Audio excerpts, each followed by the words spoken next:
Hello and welcome to Super Great Kids Stories, wise tales from storytellers around the world, which will make you laugh and sometimes cry.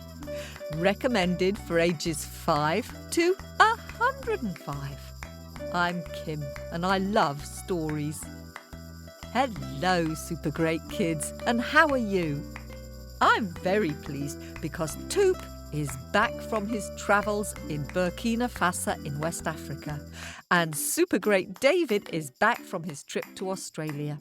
Hurrah for travelling! The story today is told by Tuup, and it's from India. It's about a snake. Can you give me a big hiss? No, not a big kiss, a hiss.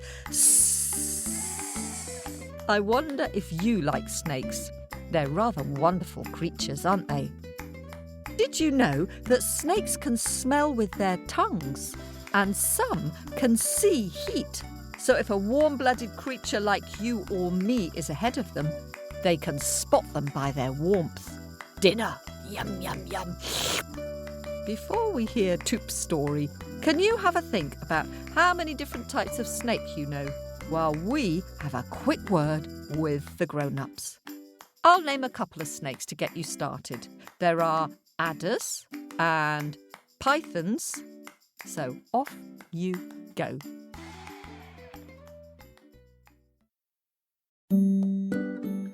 Well, hello there, grown-ups and Super Great Kids Stories fans. As you probably know, we depend on your generosity and support to keep making this podcast.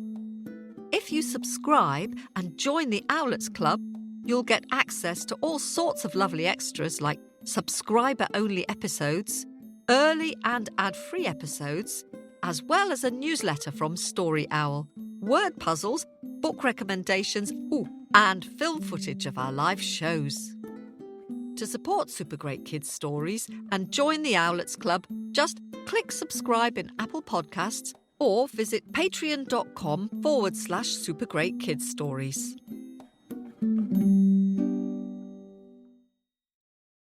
Hello, Super Great Kids. I'm back. How many snakes did you think of? Well, there are vipers and grass snakes and cobras and boa constrictors and anacondas and sea snakes. There are actually more than 3,400 different species of snake in the world and 50 types of snake in the US. The story which Tuup is going to tell you today is about a deadly snake which likes to bite children. Oh! Are you ready? Let's give a warm welcome to the one and only Tuup.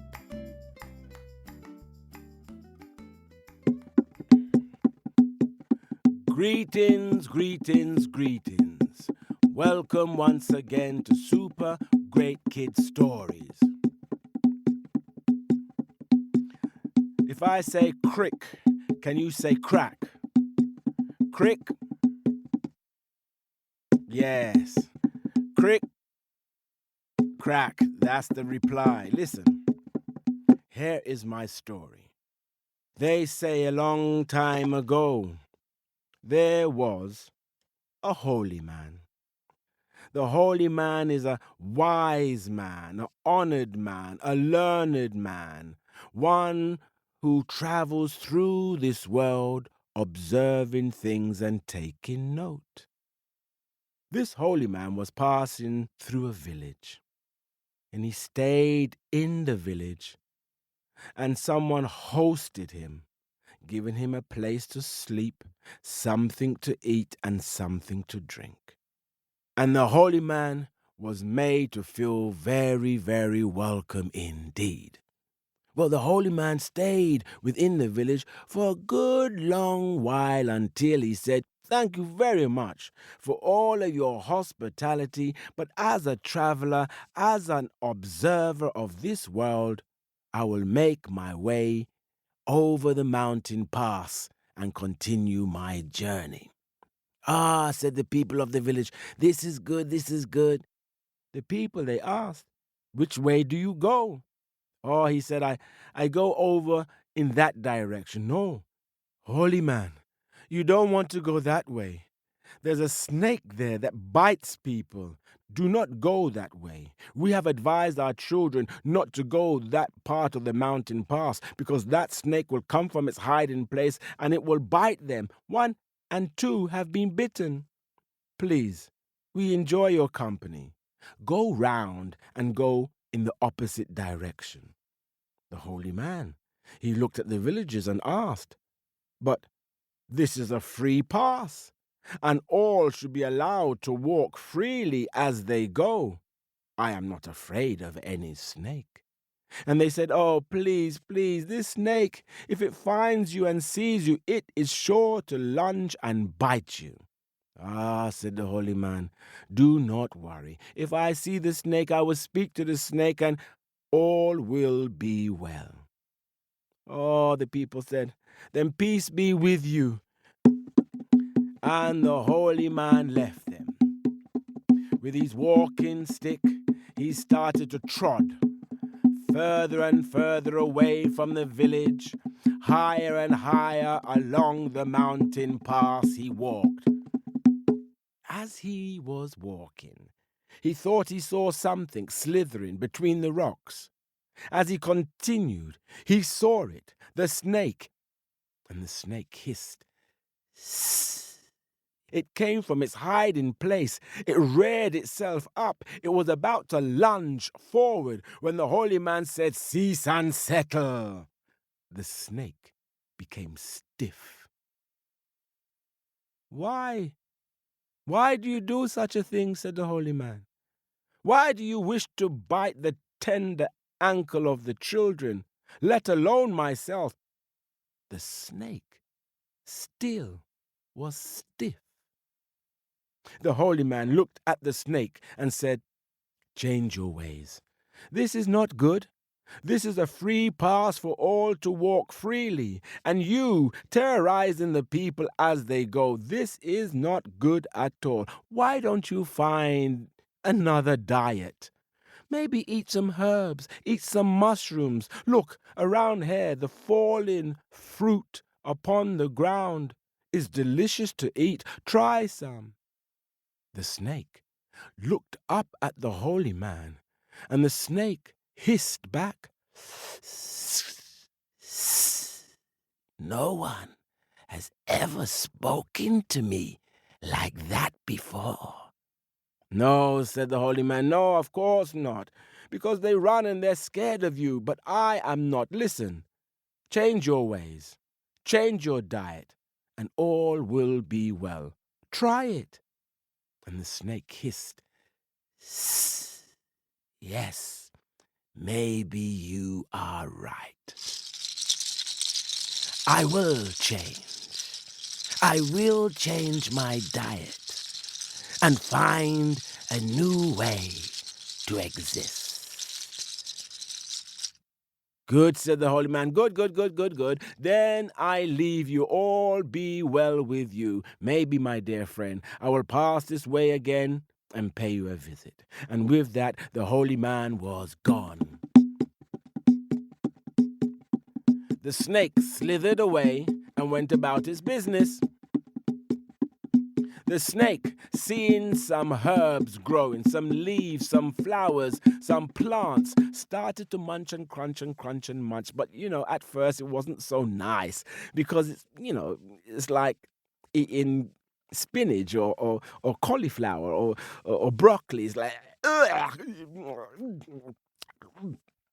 But like anything, the snake was determined to change its way and change its diet. So eventually the snake was able to eat all the luscious green plants that grew there on the mountain pass. And before you know it, the snake began to taste different ones. The fallen fruit upon the ground, the snake began to eat those. And the berry from the tree, the snake began to eat those. And before you know it, the snake had changed its temperament and its diet. You know how children are. When they are taking their cattle up onto the mountain pass, and one or two sheep or cow strays over to that part where they have been told not to go. And at first they are always afraid to go into that part of the high grass to collect their lost animal. They would see that snake, and that snake would see them, and whereas before the snake would lunge forward, now the snake retreated and went away. The children would go back to the other children and tell them, I saw the snake, but he didn't come for me. He didn't lunge forward. I saw it. It ran away. And the news went around. And when the children went up to the side of the mountain pass, they would dare each other. Go on, you go over there. No, I'm not going. No, you go over there. And one and two went over into that section where they should not. And they saw that snake. And that snake, as before, saw them. But the snake retreated and went about his business. We saw the snake, and it ran away, it didn't lunge and attack us. I think that snake is tame. And like any child that becomes bold and brave, eventually they would approach the snake and prod it with a stick or with a stone. And some of them will even pick the snake up by its tail and turn the snake around and around and around above their heads and throw that snake down upon the ground. And the snake always slithered away. It never lunged forward, and it never hissed. And it never held any malice to retaliate and bite. And before you know it, the children became more and more brave, and with more sticks and with more stones and with more chants, they chased that snake. The snake is running. We're not afraid of you. We're not afraid of you. We're not afraid of you. We're not afraid of you. Eventually, that snake, it became all twisted and bent at right angles. It was all turned over. Its skin was peeling off its body. It had lost its shine and its color. It no longer glistened as before. Time passed, and the traveler was making his way back through the mountain pass. The holy man came into the village that he had visited long time before, and the people, they welcomed him. Holy man, thank you so much. Said the holy man, I'm happy to be here once again. And tell me, how is life for you all? They said, life is good, life is very good. In fact, life is better than good. Last time when you was here, we told you, advised you not to go that side of the mountain pass. We do not know if you saw the snake and whether or not you spoke to it, but I tell you this. Now our children, when we ask them to take the cattle to pasture, they go up upon the mountain pass, and the luscious grass that grows there, our animals can feast on. We have no more problem with the snake. The holy man said, then this is good. He stayed with the villagers a little while, and then he said, well, I will continue my journey. I will go up upon the mountain pass. I will go to visit my friend the snake, which he did. And as he walked up the mountain pass, he called, Snake, snake, my friend, snake. Eventually, he saw the snake. The snake was moving very, very slowly. The snake was all twisted this way and that. It was all at right angles, like a zigzag. His skin was peeling back and peeling off. The snake's eyes no longer shone. And the holy man looked down at the snake and asked, my friend, look what condition you are in. How did you get into such a state? And the snake looked up at the holy man and said, my friend, yes, well, you see, last time when you were here, you advised me to change my diet, which I have. I eat the berry which has fallen from the tree. I eat the fruit which is upon the ground. I eat the bitter herb which is good to taste now, and the fungi mushroom which grows, all of which I eat now. I've changed my diet and my temperament as well.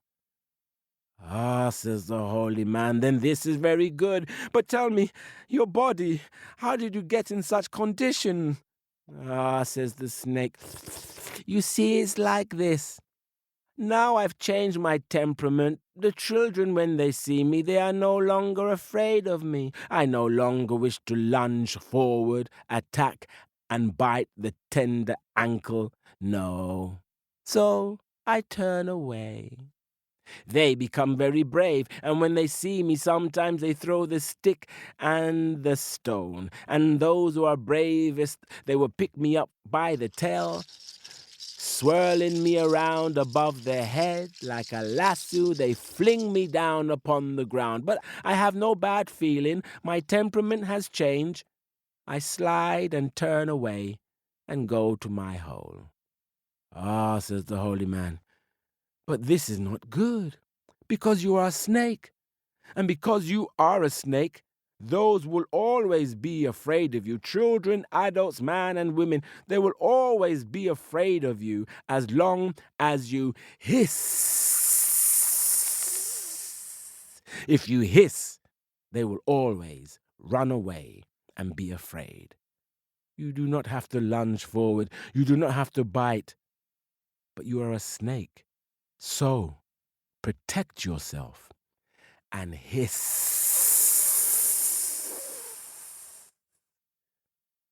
And that is why, from that day, snakes, when they see anyone coming, they will always hiss or rattle their tail. And snakes and humans will separate and go their separate ways.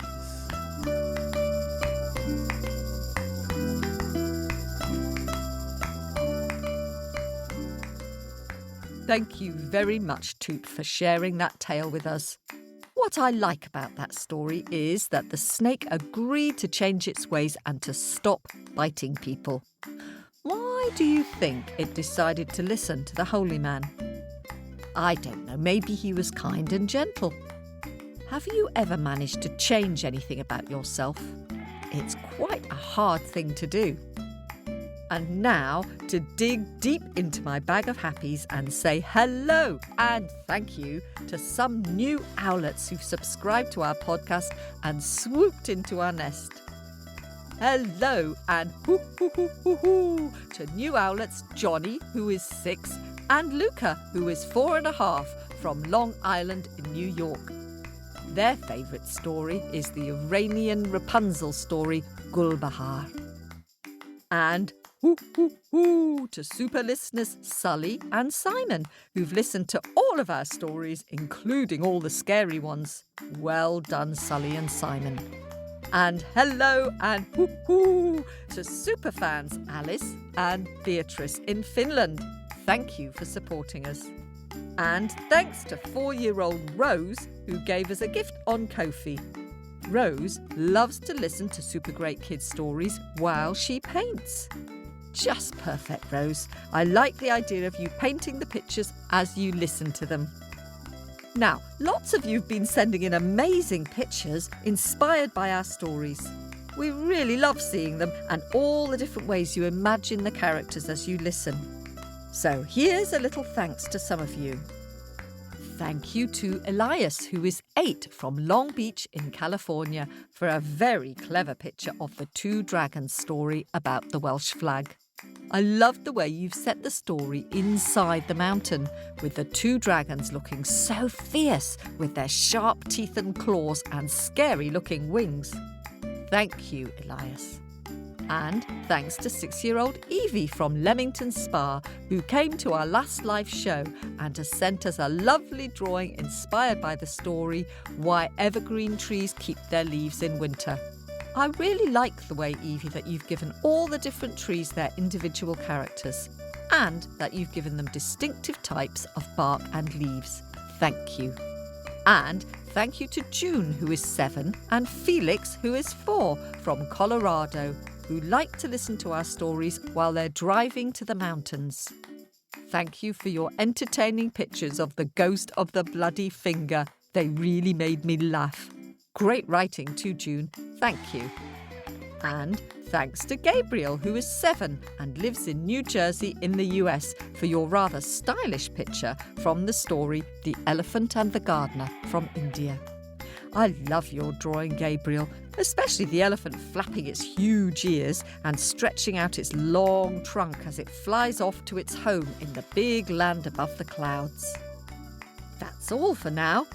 We are receiving lots and lots of pictures and we really enjoy seeing them all. We can't say thank you for all of them on the podcast, but we will post them on our Facebook page to share and inspire other story fans. If you'd like to see those pictures, go to facebook.com/supergreatkidsstories. Exciting news coming soon about a festival and a live show. Keep on telling your stories and singing your songs. See you soon. This podcast was recorded at Wardour Studios in London.